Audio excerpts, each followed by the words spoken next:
Ken's Going on, everybody? I have Mile High Six Vincenzo here, and we are going to be discussing sports gambling today.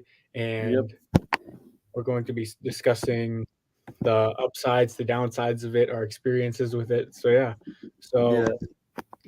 So, do you have any experiences with sports betting that you can talk Well, about? not online. Like here, you can go to the store and bet on games. So Yeah. like I don't bet that much. Like usually like $5 or something. Sometimes I win like $30. So Yeah.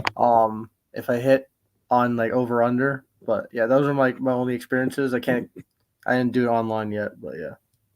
Yeah, I'm more online. Sometimes I'll bet around $5. Sometimes I'll bet a ton of money. Not really going to disclose all the money I've bet, but so, but yeah, it's just Yeah. something I've been doing. But lately, I've been just betting small amounts because I haven't had the greatest luck lately. So, and it's been fine. But yeah, Yeah. so, sports betting. I mean, it can be fun. I mean, it can be pretty Yeah. doomy As at long times. as you don't overboard it, like go overboard. Yeah, and there's a lot of people that do that. I've seen a lot of people bet 100K, 200K. Some guy bet 100. Some guy bet 1 million on Kent State a few weeks back. They lost, got killed. Who do you play? They played Bowling Green. He Oh bet my he god. bet he bet they would cover plus 10.5, and they lost 49-19, I believe. Yeah, Poor guy. so that's that. Yeah. And yeah, looking at it, I mean, looking at sports gambling, it's become such a significant stature for Americans, at least. I don't know how Yeah. it is in Oh, Canada. in Canada, there's so many ads. Yeah, Crazy. There's so many different ads. There's a bunch of companies. Some mhm. American companies and then some like local companies here. Yeah, I mean, So like it's everywhere here. some of the main American companies here are DraftKings, FanDuel, Caesars, BetMGM. Yeah, we What have are some that. of them for Canada? We have like Bet365 is like a big one. Sports Interaction, Bet Rivers. There's a lot. There's a ton. And we have DraftKings here too and FanDuel. Like Yeah. there's so many.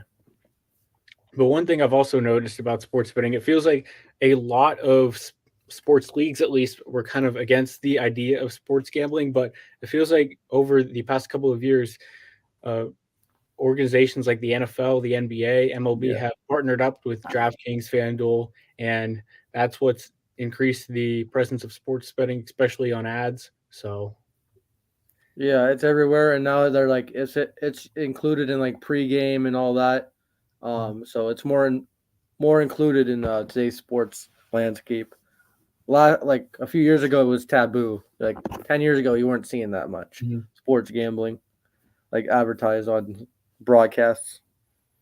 yeah. So, but another thing I've noticed too, when you go on the app, there's a lot of like DraftKings, FanDuel. There's a lot of like parlays that are set up by like guys like Pat McAfee, Kay Adams, Shams, Woj, like guys like that. They actually have their parlays on the sites. They Yeah, they promote their parlays, celebrities. Yeah, so it's something that has become a stature. And I don't know. I mean, if you, what is there any advice you'd have for someone that's sports gambling that we haven't really gotten into? like I like be careful. Bet don't go overboard and like just have fun basically. Just be diligent when you're sports gambling because you know just be prepared to lose money. You can't don't get your hopes up like that much. But if you win, that's great. If you lose, it's just expected.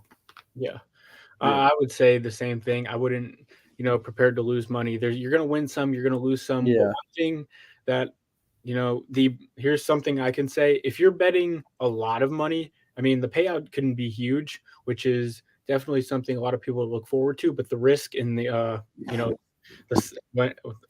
everything is definitely there. And especially when you're watching a sporting event, and you bet a ton of money, you're always like, sweating it out. But I yeah, feel like, especially for me, when you bet smaller amounts, I feel like this sweating isn't as there as much. I mean, you just if you win, you win. That's cool. It's fun. But if you lose, it's just a little bit, and there's going to be wins and losses. And exactly.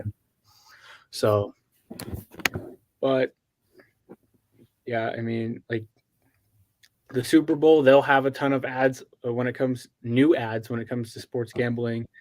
I believe I'm not 100% sure here, but I believe the NFL, I think starting in 2022, they partnered up with a few gambling sites, like long-term deals. So it's Yeah. definitely something that has, and but and I believe they have also decreased the suspensions for players that are gambling. I believe it used to be a whole season. Now some players are only getting suspended 3 to 4 games. Yeah, like Calvin Ridley, Yeah.